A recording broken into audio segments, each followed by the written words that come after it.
Mayroon akong isang katanungan para sa inyo bago pa man tayo magsimula. Isipin ninyo ang isang lalaki na nakaupo sa opisina ng kanyang doktor, hawak ang isang piraso ng papel na resulta ng kanyang blood test. Nasa kanyang mukha ang halo ng takot at kalituhan. Sinabi ng doktor niya na mataas ang kanyang testosterone level. At sa naisip niya agad ang mga bagay na narinig niya mula sa mga kaibigan, mula sa internet, mula sa mga kwentong nakakalat sa social media na ang testosterone ay mapanganib, na ito ang dahilan ng prostate cancer, na dapat niyang iwasan ang anumang bagay na nagpapataas ng hormonang ito. Lumabas siya ng opisina ng doktor nang may mas maraming tanong kaysa sagot. Kung ikaw ay nasa katulad na sitwasyon o kung meron kang kamag-anak o kaibigan na humaharap sa ganitong takot, ang video na ito ay para sa inyo.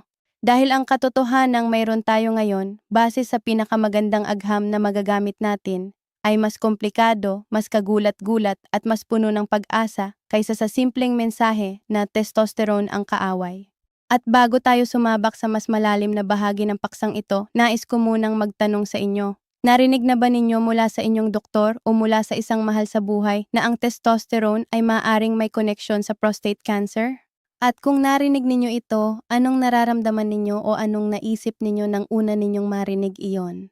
Ipaalam sa akin sa mga komento sa ibaba dahil ang inyong karanasan at inyong mga katanungan ang nagbibigay ng direksyon sa aming mga video na tulad nito. Ngayon, sumabak na tayo. Ang prostate cancer ay isa sa mga pinakalaganap na uri ng cancer sa mga lalaki sa buong mundo. Ayon sa mga datos ng World Health Organization, ito ay patuloy na lumalaki bilang isang malaking hamon sa pampublikong kalusugan, lalo na habang ang populasyon ng mga lalaki sa buong mundo ay nagiging mas matanda. Sa Pilipinas, ang prostate cancer ay patuloy ding lumalabas bilang isa sa mga nangunguna sa listahan ng mga cancer na nakakaapekto sa mga lalaki. At sa gitna ng lahat ng pagtalakay tungkol sa sakit na ito, may isang paksa na laging lumalabas, ang testosterone. Ang testosterone, ang pangunahing male sex hormone. Ang hormonang ito ay napakaraming papel sa katawan ng lalaki, mula sa pagbuo ng mga kalamnan hanggang sa regulasyon ng mood, libido, bone density at maramihang iba pang mga proseso ng pisyolohiya. Ito ang hormonang kadalasang tinutukoy bilang simbolo ng pagiging lalaki. Pero sa loob ng maraming dekada, ito rin ang hormonang pinagbibintangan na may malaking papel sa pag-unlad at paglaganap ng prostate cancer. At dito nagsisimula ang isang napakahalaga, napakakomplikadong debate sa loob ng medikal na komunidad.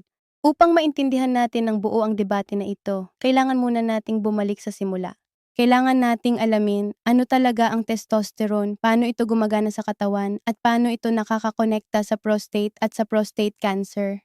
Ang testosterone ay isang uri ng androgen, isang klase ng hormona na pangunahing nauugnay sa pagbuo at pagpapanatili ng mga katangiang panglalaki. Sa mga lalaki, ang karamihan ng testosterone ay ginagawa ng mga testes sa pamamagitan ng isang proseso na kontrolado ng isang sistema ng utak at glandula na tinatawag na hypothalamic pituitary gonadal axis. Sa simpleng salita, may isang chain of command. Ang utak ang nagbibigay ng signal, ang pituitary gland ang nagpapadala ng mensahe, at ang testes ang gumagawa ng testosterone bilang tugon. Ang testosterone ay kumakalat sa buong katawan sa pamamagitan ng daloy ng dugo at nagbibigay ng kanyang mga epekto sa pamamagitan ng pag-ugnay sa mga androgen receptor, mga espesyal na protein na matatagpuan sa loob ng iba't ibang mga selula. Kapag nagtagpo ang testosterone at isang androgen receptor, ito ay nagtitrigger ng mga pagbabago sa loob ng selula, kasama na ang pagbabago sa paraan ng pagpapalabas ng mga gene. Ang prostate ay isang maliit na glandula na matatagpuan sa ilalim ng pantog ng lalaki, nakapaligid sa simula ng uretra. Ito ay isang mahalagang bahagi ng reproduktibong sistema ng lalaki. At ang prostate ay napakasensitibo sa testosterone at sa ibang androgens. Sa katunayan, ang normal na pag-unlad at paggana ng prostate ay ganap na nakasalalay sa presensya ng mga androgens, lalo na sa testosterone at sa mas aktibong metabolito nito na tinatawag na dihydrotestosterone o DHT. Dahil sa malapit na relasyon na ito sa pagitan ng testosterone at ng prostate, natural na lumitaw ang tanong na, kung ang testosterone ang nagpapagana ng prostate, hindi ba posible na ang testosterone rin ang nagpapagana ng prostate cancer? Ito ang pundasyon ng isang teorya na nagmula noong 1940s at ito ang teoryang nagbago ng paraan ng pagtingin ng mundo ng medisina sa testosterone at prostate cancer sa loob ng mahigit 70 taon. Sa taong 1941, isang manggagamot na nagngangalang Charles Huggins kasama ang kanyang katrabahong si Clarence Hodges ay nag-publish ng isang groundbreaking na pag-aaral. Natuklasan nila na kapag ang mga lalaki na may metastatic na prostate cancer ay pinagdaan sa castration, ibig sabihin ay ang pag-aalis ng testes upang bawasan ang testosterone sa katawan, ang kanilang cancer ay huminto sa paglaki at maging nag-regress. Sa kabilang banda, kapag sila ay binigyan ng testosterone injections, ang kanilang cancer ay lumaki ng mabilis. Ito ay isang napaka-revolusyonaryang natuklasan para sa panahon nito. Si Huggins ay nanalo pa ng Nobel Prize sa Physiology or Medicine noong 1966 dahil sa kanyang trabaho. At ang kanyang konklusyon ay malinaw at diretso. Ang testosterone ay nagpapakain sa prostate cancer. Ang pag-aalis ng testosterone ay nakakapatay ng cancer. Ang pagbibigay ng testosterone ay nagpapagana ng cancer. Sa loob ng maraming dekada, ang teoryang ito ang naging pundasyon ng paggamot ng prostate cancer. Ang androgen deprivation therapy o ADT, ang pag-aalis ng testosterone sa katawan sa pamamagitan ng iba't ibang paraan ay naging isa sa mga pangunahing armas laban sa advanced prostate cancer. At ito ay epektibo. Sa maraming mga pasyente, ang ADT ay nagpapabagal o nagpapahinto ng paglaki ng cancer kahit man lamang sa una. Pero narito ang parte ng kwento na hindi laging sinasabi. Ang ADT ay hindi permanenteng lunas. Sa karamihan ng mga pasyente, ang cancer ay hahanapin ang paraan para lumago muli kahit wala na ang testosterone. At ito ay tinatawag na castration-resistant prostate cancer, isang mas agresibo, mas mahirap gamutin na anyo ng sakit. At higit pa rito, lumabas ang mga katanungang hindi nasasagot ng simpleng teorya ni Huggins. Kung ang testosterone ay nagpapakain sa prostate cancer, bakit ang mga binata na may pinakamataas na antas ng testosterone sa buong buhay nila ay halos hindi nagkakaroon ng prostate cancer? Bakit ang mga matatandang lalaki na may pinakamababang antas ng testosterone ang siyang may pinakamalaking panganib ng prostate cancer? Kung ang testosterone ay direktang nagpapagana ng cancer, hindi ba dapat mag-ugnayan ang mataas na testosterone sa mas mataas na panganib? Ang mga katanungang ito ay nagsimulang gumabay sa mga mananaliksik tungo sa isang bagong paraan ng pag-iisip. At doon pumasok ang isang konsepto na ngayon ay kilala bilang ang saturation model. Ngunit bago tayo pumunta sa saturation model, nais kong ibahagi ang isang importante na pananaw mula sa isang eksperto. Ayon sa mga kilalang onkologo at urologist na nagtatrabaho sa larangan ng prostate cancer research, ang isa sa pinakamahalagang bagay na dapat maunawaan ng mga pasyente at ng kanilang mga pamilya ay ito. Ang relasyon sa pagitan ng testosterone at prostate cancer ay hindi simpleng mas mataas ang testosterone, mas mataas ang panganib. Ang agham ay nagpapakita ng isang mas komplikadong larawan, at ang pag-unawa sa komplikasyon na ito ay mahalaga para sa mabuting pagpapasya tungkol sa kalusugan. Hindi tayo dapat matakot sa testosterone mismo, kundi dapat tayong magkaroon ng mas matalinong pag-unawa sa papel nito sa katawan. Ang mensaheng ito ay mahalaga. Dahil ang hindi mapagkakatiwalaang takot batay sa hindi kumpletong impormasyon ay maaaring magdala sa mga lalaki na umiwas sa mga paggamot o mga lifestyle choices na talagang makakatulong sa kanila. Kaya naman, ang pag-aaral sa tunay na agham ay hindi lamang isang intelektual na ehersisyo. Ito ay may tunay na impact sa buhay ng mga tao. Bumalik tayo sa saturation model. Ang saturation model ay isang konsepto na unang iminungkahi ni Dr. Abraham Morgentaler, isang kilalang urologist at researcher mula sa Harvard Medical School noong unang bahagi ng ika-21 siglo. At ang ideyang ito ay nagbago ng paraan ng ating pag-unawa sa relasyon sa pagitan ng testosterone at prostate cancer. Ang pangunahing ideya ng saturation model ay ganito: ang mga androgen receptor sa mga prostate cells ay may limitadong bilang. At kapag ang lahat ng available na androgen receptor ay nakasaturate, nasiganal na, gumagana na, ang pagdagdag ng mas maraming testosterone sa katawan ay hindi na magdadagdag ng mas maraming stimulation sa mga prostate cells, kasama na ang mga cancer cells. Isipin ito tulad ng isang espongha sa tubig. Kapag ang isang tuyong espongha ay inilubog sa tubig, makakasipsip ito ng tubig ng mabilis. Pero kapag ang espongha ay puno na, saturated na, kahit ilubog mo pa ito sa mas maraming tubig, hindi na ito makakasipsip ng mas marami. Nakarating na ito sa kanyang kapasidad. Ganyan din ang nangyayari sa mga androgen receptor sa prostate.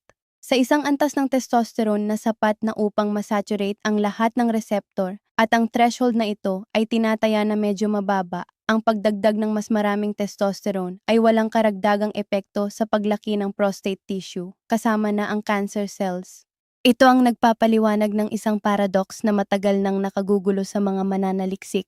Bakit ang mga lalaki na may pinakamataas na testosterone, ang mga kabataan, ay halos walang prostate cancer? Dahil kahit na ang kanilang testosterone ay napakataas, ang kanilang mga prostate cells ay saturated na sa androgen signaling. Ang karagdagang testosterone ay walang karagdagang epekto sa stimulation ng prostate.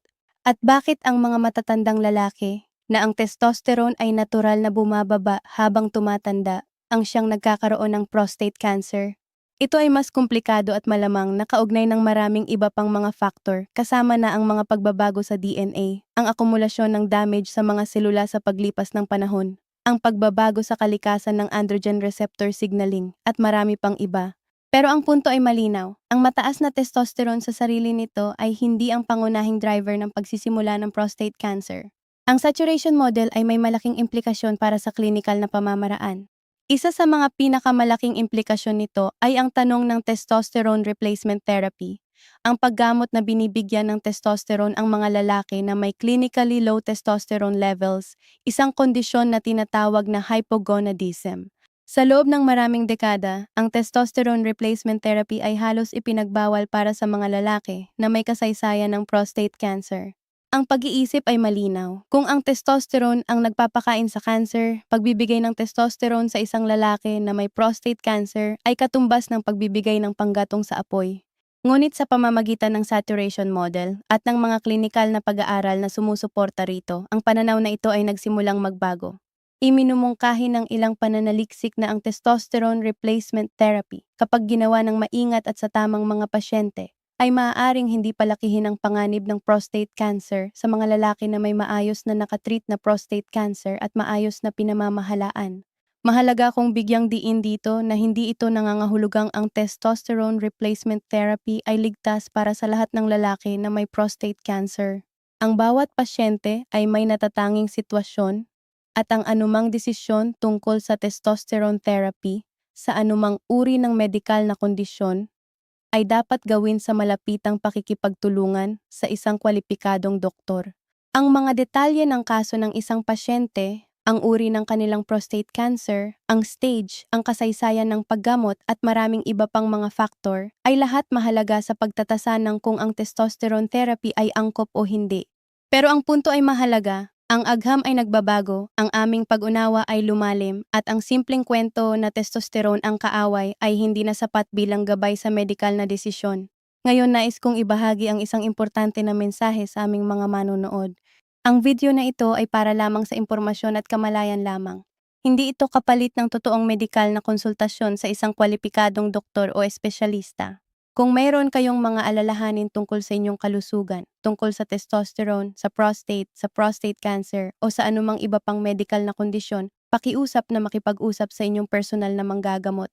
Sila ang may kaalaman at kasangkapan upang suriin ang inyong natatanging sitwasyon at bigyan kayo ng angkop na payo at paggamot. Ang impormasyon sa video na ito ay dinisenyo upang tulungan kayong maging mas may kaalaman at mas handa para sa mga pag-uusap na iyon sa inyong doktor, hindi upang palitan ang mga pag-uusap na iyon. Patuloy tayo.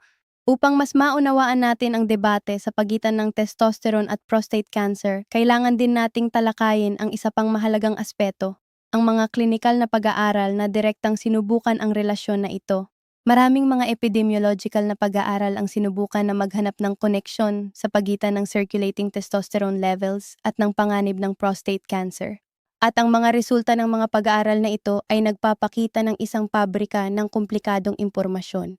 Sa isang malaking collaborative analysis na nag-compile ng datos mula sa 7 prospective na pag-aaral, kasama ang higit sa 3,000 kaso ng prostate cancer, ang mga mananaliksik ay natuklasan na ang serum testosterone levels ay walang makabuluhang asosasyon sa panganib ng prostate cancer. Sa ibang salita, ang mga lalaki na may mas mataas na testosterone sa kanilang dugo ay hindi nagpakita ng mas mataas na rate ng prostate cancer kumpara sa mga lalaki na may mas mababang testosterone. Ito ay isang makabuluhang natuklasan. Kung ang testosterone ay direktang nagpapagana ng prostate cancer sa paraang inisip namin noong mga nakaraang dekada, maaari nating asahan na makita ang isang malinaw na kaugnayan sa pagitan ng mataas na testosterone at mataas na panganib ng cancer. Ngunit ang datos ay hindi nagpapakita ng relasyong iyon. Meron ding mga pag-aaral na tumitingin sa kabaligtaran, ang mga lalaki na may testosterone deficiency at ang kanilang panganib ng prostate cancer At dito ang mga resulta ay mas nakagugulat. Ang ilang pananaliksik ay nagmumungkahi na ang mga lalaki na may pinakamababang testosterone levels ay maaaring aktwal na magkaroon ng mas agresibong prostate cancer. Hindi ipinahihiwatig nito na ang mababang testosterone ang sanhi ng mas agresibong cancer, ngunit nagpapakita ito na ang mataas na testosterone ay hindi kinakailangang ang driver ng mas masamang outcome ng cancer. At mayroon ding mga intriguing na obserbasyon mula sa populasyon ng mga lalaki na nagdaan sa testosterone replacement therapy. Sa mga maingat na disenyo na pag-aaral na sumusunod sa mga lalaki na ginagamot ng testosterone replacement therapy, ang rate ng pagtuklas ng prostate cancer ay hindi nagpakita ng makabuluhang pagtaas kumpara sa mga control group. Siyempre, kailangan nating maging maingat sa interpretation ng mga natuklasang ito. Ang kawalan ng ebidensya ng panganib ay hindi katumbas ng ebidensya ng kawalan ng panganib. Ang mga pag-aaral na ito ay may mga limitasyon. Ang ilan sa kanila ay may medyo maikling follow-up periods, ang ilan ay may mga issue sa kung paano sila nagpili ng mga kalahok, at ang ilan ay hindi sapat ang laki upang matuklas ang maliliit ngunit makabuluhang pagkakaiba sa panganib. Ang agham ay palaging umuusad. Ang aming pag-unawa ngayon ay mas matalino kaysa dati, ngunit ito ay hindi pa kumpleto. At ito ay isa sa mga bagay na dapat nating yakapin tungkol sa medikal na agham. Ang pagkilala na ang aming kaalaman ay patuloy na lumalim at ang aming mga rekomendasyon ay dapat na sumasaklaw sa pinakabagong, pinakamataas na kalidad na ebidensya. Ngayon, talakayin natin ang isang bahagi ng debate na ito na madalas na hindi na pag-uusapan, ang papel ng testosterone sa kalusugan ng lalaki sa pangkalahatan at kung ano ang kahulugan ng deficiency ng testosterone o hypogonadism para sa pangkalahatang wellness ng mga lalaki. Ang testosterone ay hindi lamang isang sex hormone. Ito ay isang hormona na may malalim na mga epekto sa maraming aspeto ng kalusugan ng lalaki. Ang maayos na antas ng testosterone ay kritikal para sa pagpapanatili ng muscle mass at lakas, para sa kalusugan ng buto, para sa regulasyon ng taba sa katawan, para sa enerhiya at pisikal na stamina, para sa mood at kalusugan ng isip, para sa kognitibong function at para sa sexual function at libido. Ang mga lalaki na may clinically low testosterone, hypogonadism, ay kadalasang nakakaranas ng malawak na saklaw ng mga sintomas na maaaring makapinsala sa kanilang kalidad ng buhay. Ang pagod na walang malinaw na dahilan, ang pagbaba ng muscle mass, ang pagtaas ng taba sa katawan, ang pagbaba ng mood hanggang sa punto ng depresyon, ang mga problema sa konsentrasyon at memorya, ang pagbaba ng libido, at ang mga problema sa sexual na function. Lahat ng ito ay maaaring maging bahagi ng komplikadong larawan ng testosterone deficiency. Ang mga sintomang ito ay hindi lamang inconvenience. Ang masamang kalusugan ng musculoskeletal system ay nagdadala ng mas mataas na panganib ng falls at fractures, lalo na sa mga matatandang lalaki. Ang metabolic effects ng testosterone deficiency, kasama na ang pagtaas ng visceral fat at ang pagbabago sa insulin sensitivity, ay nagdadala ng karagdagang cardiovascular risk. Ang psychological effects ay maaaring magpabigat sa buhay ng isang lalaki at ng kanyang mga relasyon. Kaya naman, kapag pinag-uusapan natin ang testosterone at prostate cancer, hindi lamang tayo dapat mag-isip tungkol sa posibleng panganib na maaaring hatid ng testosterone. Kailangan din nating isipin ang mga pinsala na maaaring dulot ng pagwawala ng testosterone sa mga lalaki na may clinically low levels. Ang balance na ito, ang weighing ng mga benepisyo at panganib, ay nasa puso ng kung paano ang mga modernong doktor at mananaliksik ay tinatrato ang isyong ito. At ito ay nagdadala sa akin sa isa sa mga pinaka-kontrobersyal na aspeto ng buong debate na ito. Ang testosterone replacement therapy para sa mga lalaki na may kasaysayan ng prostate cancer. Sa loob ng maraming dekada, ang prinsipyo na hindi bibigyan ng testosterone ang mga lalaki na may prostate cancer ay halos isang inviolable na panuntunan sa medisina. Ito ay ang posisyon ng American Urological Association, ng European Association of Urology at ng karamihan sa mga major na medikal na organisasyon sa buong mundo. At para sa mga lalaki na may active at untreated na prostate cancer, ang prinsipyong ito ay nananatiling mahalaga at makatuwiran. Ngunit para sa isang partikular na pangkat ng mga pasyente, ang mga lalaki na may maayos na nakatreat na prostate cancer, na ang sakit ay kontrolado na at na nagdurusa ng mga sintomas ng testosterone deficiency na malubha ang epekto sa kanilang kalidad ng buhay. Ang pananaw ay nagsisimulang mabago ng maingat at ng may maingat na pag-iingat. Si Dr. Morgenthaler at iba pang mga mananaliksik ay nag-publish ng mga case series at preliminary na pag-aaral na nagpapakita na ang testosterone replacement therapy sa maingat na napiling grupo ng mga lalaki na may maayos na nakatreat na prostate cancer ay hindi nagdulot ng makabuluhang pagtaas ng PSA, ang prostate-specific antigen na isang marker na ginagamit upang subaybayan ang aktibidad ng prostate cancer at hindi rin nagpakita ng malinaw na palatandaan ng recurrence ng cancer. Kailangan ko ulit na bigyang diin na ang mga pag-aaral na ito ay paunang ebidensya. Ang mga ito ay hindi malaki, hindi randomized controlled trials at ang follow-up periods ay madalas na medyo maikli. Ang konklusyon na maaaring ligtas ang testosterone replacement therapy para sa mga naggaling na prostate cancer survivor ay isang malayo pang hakbang mula sa kung nasaan tayo ngayon sa mga tuntunin ng ebidensya. Ngunit ang usapin ay mahalagang talakayin dahil ito ay nagpapakita ng evolution ng medikal na pag-iisip mula sa isang absolutong, dogmatic na pagbabawal patungo sa isang mas nuanced, patient-centered na pamamaraan na sumusubok na timbang ang mga tunay na benepisyo at panganib para sa bawat individual na pasyente. Ayon sa isa sa mga nangunguna sa larangan ng prostate cancer research, ang pinakamahalagang bagay para sa anumang lalaki na na-diagnose ng prostate cancer ay ang magkaroon ng malalim na pag-uusap sa kanyang oncologist or urologist tungkol sa lahat ng available na pagpipilian kasama na ang anumang mga alalahanin tungkol sa testosterone at kalidad ng buhay. Ang bawat pasyente ay natatangi at ang pinakamabuting paggamot ay palaging ang isa na isinasaalang-alang ang buong larawan ng kalusugan ng pasyente, hindi lamang ang kanser sa sarili nito. Ang mga pasyente ay may karapatang magtanong at ang mga doktor ay may responsibilidad na sagutin ang mga tanong na iyon ng buong katapatan at ng may pinakabagong kaalaman na available. Ngayon pag-usapan natin ang isang aspeto ng debate na ito na madalas na naiiwasan sa mga formal na medikal na talakayan, ang karanasan ng tao sa likod ng mga numero at mga pag-aaral. Para sa mga lalaki na na-diagnose ng prostate cancer at nagdaan sa androgen deprivation therapy, ang karanasan ay maaaring maging napakahirap. Ang ADT, ang paggamot na nagbabawas ng testosterone sa katawan, ay epektibo sa pagpigil ng paglaki ng cancer, ngunit ito ay may malaking presyo sa kalusugan at kalidad ng buhay. Ang mga lalaki sa ADT ay madalas na nakakaranas ng hot flashes na katulad ng mga nararamdaman ng mga kababaihan sa menopause. Nagkakaroon sila ng pagbaba ng libido at erectile dysfunction.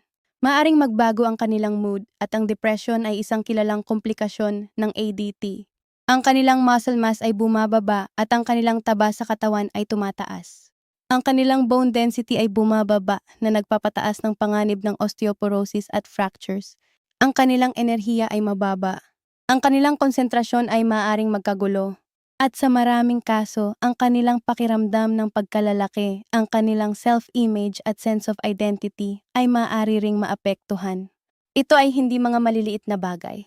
Para sa maraming lalaki, ang mga side effect na ito ng ADT ay napakalubha na nakakaapekto sa kanilang kakayahang mag-function sa araw-araw na buhay, sa kanilang mga relasyon at sa kanilang pangkalahatang kaligayahan. At dito nagiging makabuluhan ang konsepto ng testosterone replacement therapy para sa mga naggaling na prostate cancer survivor. Hindi bilang isang bagay na ginagawa ng basta-basta, kundi bilang isang seryosong pagpipilian na maaaring pag-aralan para sa mga pasyente na nagdurusa ng malubhang testosterone deficiency pagkatapos ng kanilang paggamot. Hindi tayo dapat balewalain ang ganitong kalidad ng buhay ng mga alalahanin. Ang layunin ng medikal na paggamot ay hindi lamang ang dagdagan ng bilang ng mga taon ng buhay ng isang pasyente. Ito ay ang dagdagan din ang kalidad ng mga taong iyon. Ang isang lalaki na nabubuhay ng maraming taon pagkatapos ng kanyang prostate cancer treatment ngunit nagdurusa ng malubhang testosterone deficiency na walang ibinibigay na tulong ay hindi tinatrato ng buo bilang isang tao.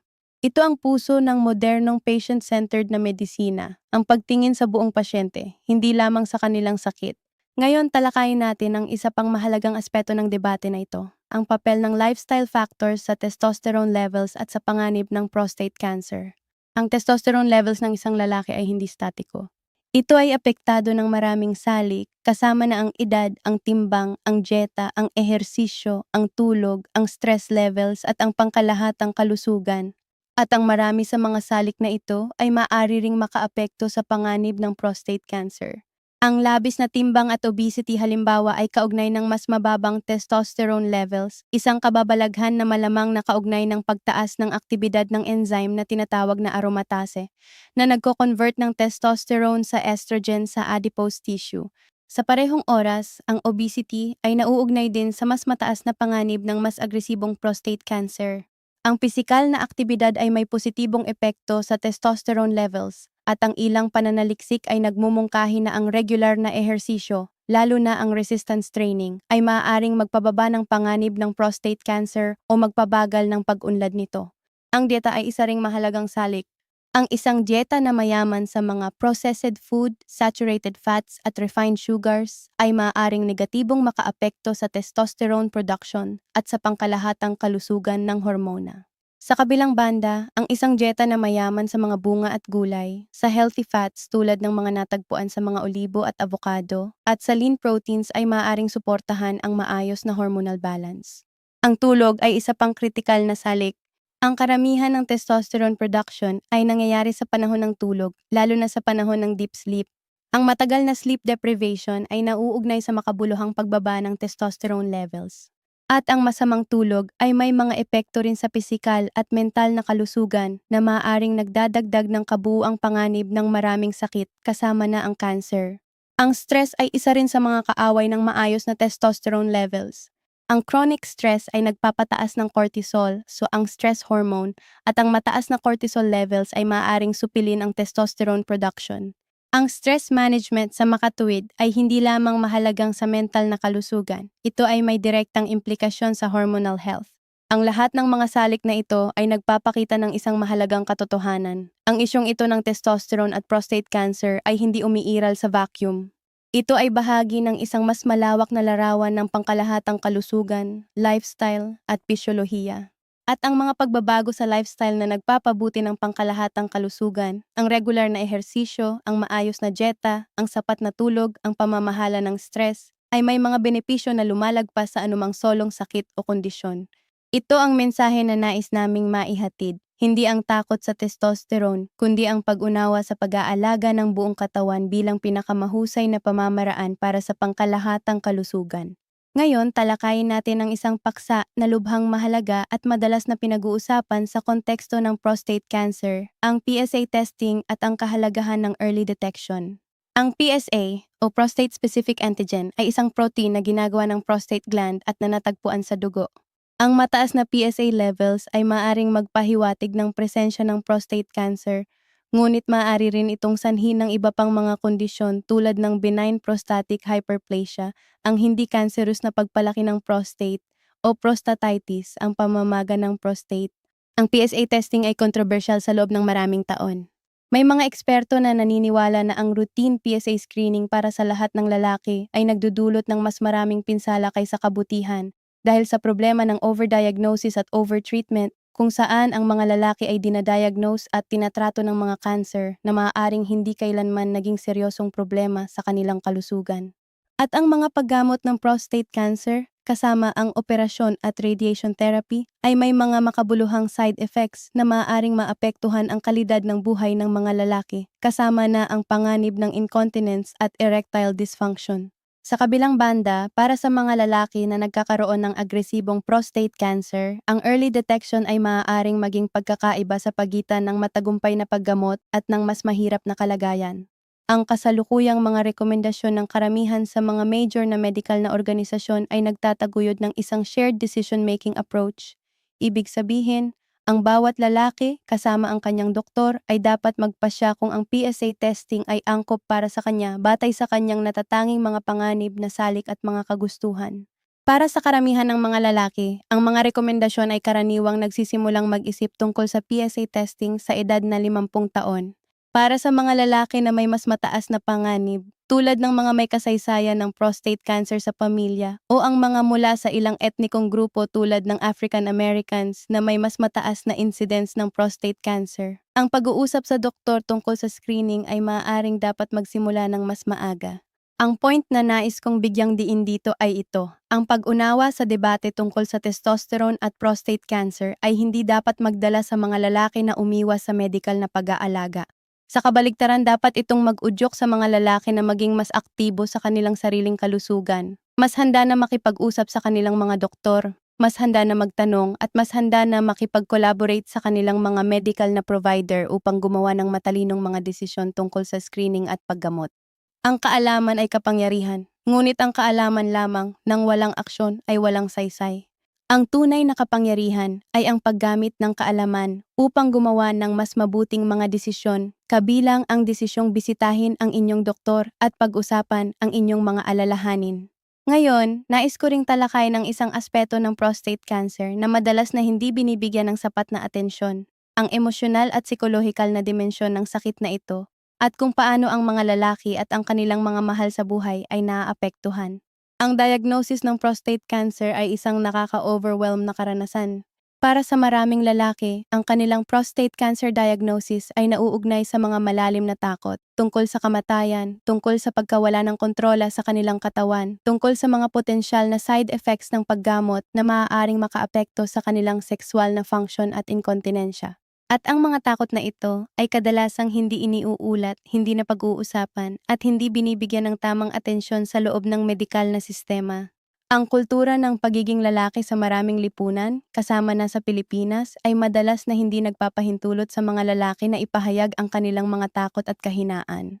Ang ideya na ang pagiging matapang ay nangangahulugang hindi pagpapakita ng sakit o pag-aalala ay maaaring makapinsala sa kalusugan ng isang lalaki sa dalawang paraan. Una, ito ay maaaring huminto sa kanya sa paghahanap ng medikal na tulong ng maaga. At pangalawa, ito ay maaaring mag-iwan sa kanya ng nag-iisa sa kanyang emosyonal na paglalakbay sa pamamagitan ng diagnosis at paggamot.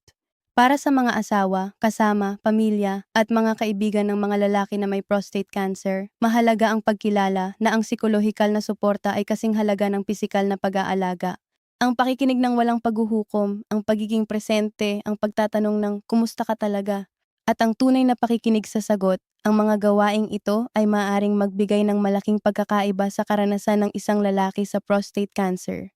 At para sa mga lalaki mismo, ang paghahanap ng suporta mula sa mga profesional na mental health provider, mula sa mga support groups, o mula sa mga mahal sa buhay ay hindi kahinaan. Ito ay isang palatandaan ng tapang at karunungan. Ang pag-aalaga sa inyong mental na kalusugan habang humaharap sa isang seryosong sakit ay hindi hiwalay sa pag-aalaga ng inyong pisikal na kalusugan. Ito ay bahagi ng parehong proseso ng pagbawi at pagpapanatili ng kalidad ng buhay.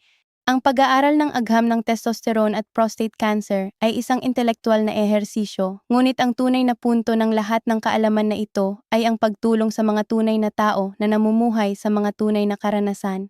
Ang takot, ang pag-asa, ang pagsisikap at ang karangalan ng mga lalaki at ng kanilang mga pamilya na humaharap sa sakit na ito. Pag-usapan natin ngayon ang isa pang mahalagang paksa sa konteksto ng debate na ito, ang iba't ibang uri ng prostate cancer at kung paano ang ating pag-unawa ng testosterone ay maaaring magkaiba-iba sa iba't ibang anyo ng sakit. Hindi lahat ng prostate cancer ay pareho.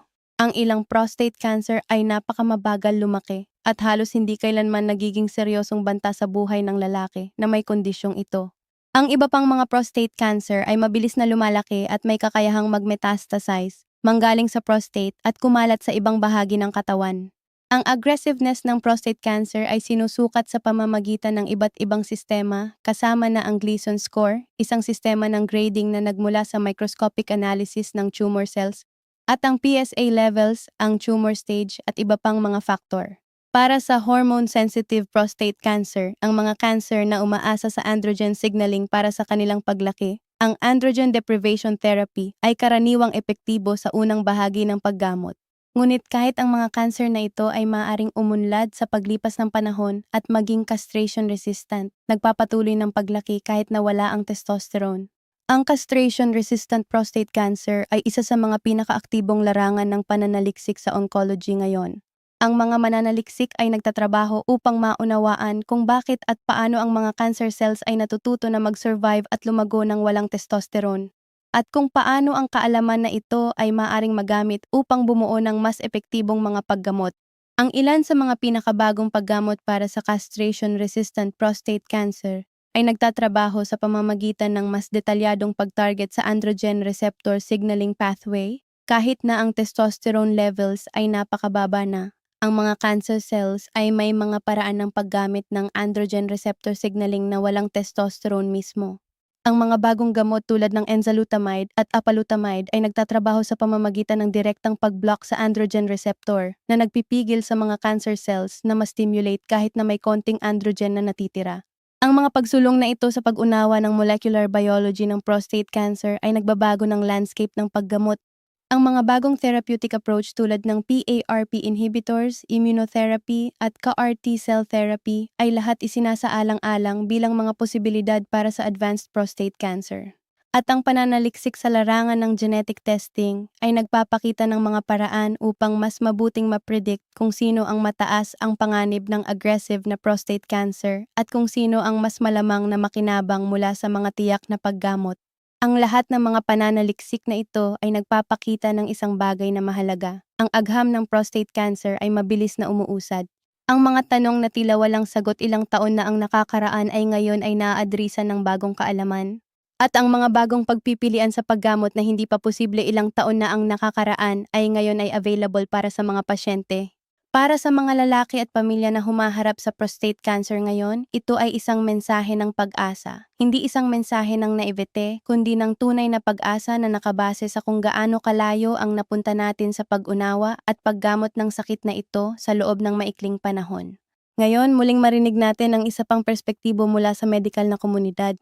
Ang isang kilalang oncologist ay nagbahagi ng isang pananaw na ito ang nasa puso ng kanilang trabaho sa mga pasyente ng prostate cancer.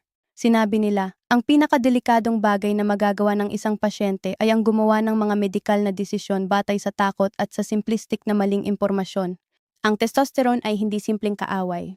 Ito ay isang mahalagang hormona na may maraming papel sa katawan. Ang relasyon nito sa prostate cancer ay komplikado at nuanced.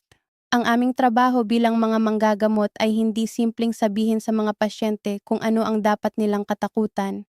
Ito ay tulungan silang maunawaan ang tunay na agham upang makagawa sila ng mga desisyon na tunay na nakakamit ng kanilang mga layunin para sa kalusugan at kalidad ng buhay. Ito ay isang napaka-importanteng pananaw. Ang medisina sa pinakamataas na antas nito ay hindi tungkol sa pagbibigay ng simpleng mga sagot sa mga komplikadong tanong. Ito ay tungkol sa pag-uugnay ng pinakabagong agham sa natatanging sitwasyon ng bawat pasyente sa isang relasyon ng tiwala, respeto at tunay na collaborative decision-making. Ito rin ang dahilan kung bakit ang kaalaman tungkol sa isang paksa tulad ng testosterone at prostate cancer, habang ito ay isang academic na kaalaman na maaaring makapagbigay ng kapangyarihan sa mga pasyente, ay hindi dapat gamitin bilang kapalit ng isang tunay na relasyon sa isang kwalipikadong manggagamot. Ang kaalaman ay nagbibigay sa inyo ng mga mas matalinong tanong na itanong. At ang mga mas matalinong tanong ay nagdadala ng mas mabuting mga pag-uusap na nagdadala ng mas mabuting pag-aalaga. Bago tayo lumipat sa huli nating paksa, nais kong saglit na pag-aralan ang isang aspeto ng debate na ito na may malalim na implikasyon para sa kalusugan ng komunidad, ang mga disparities sa kalusugan sa prostate cancer at kung paano ang mga salik tulad ng access sa pag-aalaga ng kalusugan, kultural na paniniwala at mga hadlang sa ekonomiya ay nakakaapekto sa mga kinalabasan. Sa Pilipinas at sa maraming ibang bansa sa Asia at sa buong mundo, ang ilang mga grupo ng mga lalaki ay may mas mataas na panganib ng prostate cancer o mas masamang mga kinalabasan kapag sila ay na-diagnose. Ang mga ito ay kadalasang ang mga lalaki na may mas mababang access sa pag-aalaga ng kalusugan, ang mga lalaki na hindi regular na pumupunta sa doktor, at ang mga lalaki na ang pag-aaral at kamalayan tungkol sa prostate cancer ay limitado. Ang kultural na pananaw tungkol sa pagiging lalaki ay maaari ring makaapekto. Kung ang pagpunta sa doktor ay tinitingnan bilang kahinaan o kung ang pag-uusap tungkol sa prostate health ay nakikitang nagpapahiya, ang mga lalaki ay mas malamang na mag-antay hanggang sa ang mga sintomas ay seryoso na bago humingi ng tulong. At sa maraming kaso, ang pag-antay ay nangangahulugang ang cancer ay mas advanced na kapag ito ay natuklasan na nagpapababa ng mga pagkakataon ng matagumpay na paggamot. Ang pagtugon sa mga disparities na ito ay nangangailangan ng coordinated na pagsisikap.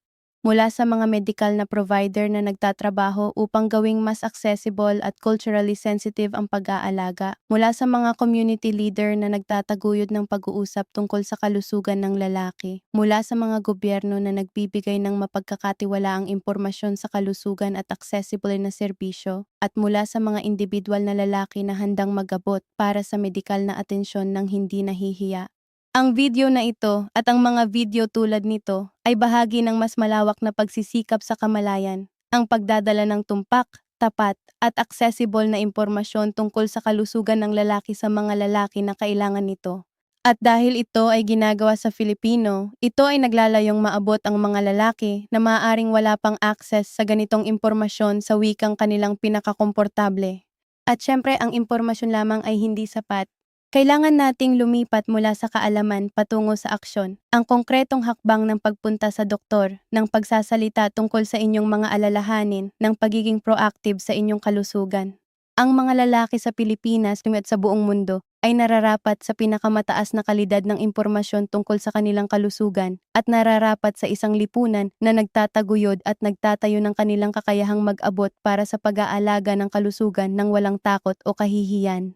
Habang papalapit na tayo sa katapusan ng ating talakayan ngayon, nais kong bumalik sa pangunahing tanong na inilagay ng ating pamagat. Hindi ba ang testosterone ang kaaway? Ang sagot batay sa lahat ng ating napag-aralan ay malinaw na hindi malinaw. Ang testosterone ay hindi simpleng kaaway ng prostate cancer. Ang relasyon sa pagitan ng testosterone at prostate cancer ay masalimuot at malalim kaysa sa simpleng mas mataas ang testosterone, mas mataas ang panganib. Ang saturation model at ang mga sumusuportang datos ay nagpapakita na ang katotohanan ay mas komplikado, na ang testosterone sa itaas ng isang tiyak na threshold ay maaaring hindi nagdaragdag ng karagdagang panganib, at na ang mga matatandang lalaki na may mas mababang testosterone ang nagkakaroon ng karamihan ng prostate cancer sa kabila ng kanilang mas mababang androgen levels. Sa parehong oras, ang testosterone ay hindi rin simpleng kaibigan. Para sa mga lalaki na may hormone-sensitive prostate cancer, ang androgen deprivation therapy, ang pag-aalis ng testosterone sa sistema, ay isang epektibong paggamot na nagliligtas ng buhay. Ang papel ng testosterone sa pagpapalaki ng prostate cancer sa kontekstong ito ay totoong medikal na katotohanan na hindi dapat baliwalain. Ang mas tumpak na pagpapahayag ng katotohanan ay ito. Ang testosterone ay isang mahalagang hormona sa katawan ng lalaki na may maraming kritikal na papel, na may komplikadong relasyon sa prostate cancer na hindi pa ganap na naiintindihan. At na ang anumang desisyon tungkol sa testosterone, mula sa testosterone replacement therapy hanggang sa androgen deprivation therapy, ay dapat gawin sa malapitang pakikipagtulungan sa isang kwalipikadong medical na provider batay sa pinakamagandang available na ebidensya at sa natatanging sitwasyon ng bawat pasyente. Ang paglalayag ng agham ay patuloy. Ang aming pag-unawa ng relasyon sa pagitan ng testosterone at prostate cancer ay patuloy na lumalim at sa bawat bagong natuklasan ay nagbubukas ng mga bagong tanong na nagtutulak sa amin ng mas malalim sa mga misteryo ng katawan ng tao. Para sa mga lalaki at pamilya na humaharap sa prostate cancer o na nag-aalala tungkol sa prostate cancer, ang mensahe ay ito: huwag kayo matakot. Huwag hayaan ang takot at ang hindi kumpletong impormasyon na gumawa ng mga medikal na desisyon para sa inyo. Sa halip, maging mapag-usisa, maging aktibo sa inyong pag-aalaga ng kalusugan, at hanapin ang pinakamataas na kalidad na impormasyon at pinakamapagkakatiwalaang medikal na payo na maaari ninyong makuha. At ito ang aking panghuling salita para sa aming video ngayon na nagmumula sa puso ng lahat ng agham at kaalaman na aming tinalakay. Ang pinakamahalagang hakbang na maaari mong gawin para sa iyong kalusugan ngayon ay ang makipag-usap sa isang doktor. Hindi bukas, hindi sa susunod na buwan, kundi ngayon. Kung mayroon kang mga alalahanin tungkol sa iyong prostate, tungkol sa iyong testosterone levels, tungkol sa iyong kalusugan sa pangkalahatan, ang pagpunta sa medikal na profesional ay ang pinakamakapangyarihang bagay na maaari mong gawin. Nais ko ngayon na ibahagi ang panghuling pananaw mula sa aming medikal na pananaw sa paksang ito. Sa loob ng maraming taon ng pag-aaral at pagtingin sa mga pasyente ng prostate cancer, isa sa mga pinakamahalaga at pinakamalalim na natuklasan ay hindi isang klinikal na datos o isang resulta ng lab test. Ito ay isang simpleng obserbasyon ng tao. Ang mga lalaki na pinakamatagumpay na lumalaban sa prostate cancer, ang mga may pinakamataas na kalidad ng buhay sa buong proseso ng kanilang sakit at paggamot, ay ang mga may suporta, suporta ng mga mahal sa buhay, suporta ng kanilang medical na team, at suporta ng komunidad. Ang siyensya ng testosterone at prostate cancer ay mahalaga, ngunit ang kaluluwa ng paglalaban sa sakit ay ang koneksyon ng tao. At sa aming manunood ngayon, nais kong itanong, ano ang inyong naisip pagkatapos ng lahat ng natutunang ito? Nagbago ba ang inyong pananaw sa testosterone at sa relasyon nito sa prostate cancer? Mayroon ba kayong mga katanungan na hindi pa nasasagot o mga karanasan na nais ninyong ibahagi? Ang inyong mga komento ay palaging inaabangan namin at ang inyong mga tanong ay ang nagpapagalaw sa aming susunod na mga video. Ang kalusugan ng lalaki ay isang paksa na nararapat sa seryosong atensyon, sa tapat at open na pag-uusap at sa pinakamataas na kalidad ng impormasyon. At kami dito ay nakatuon sa pagbibigay ng inyong lahat ng iyon, sa bawat video, sa bawat paksa, sa bawat pagsisikap na maihatid ang agham at ang pag-asa sa mga lalaking kailangan nito. Salamat sa inyong oras at sa inyong tiwala. Ingatan ninyo ang inyong sarili, ingatan ninyo ang inyong kalusugan at huwag kalimutang ang inyong buhay ay palaging nagkakahalaga ng pag-aalaga.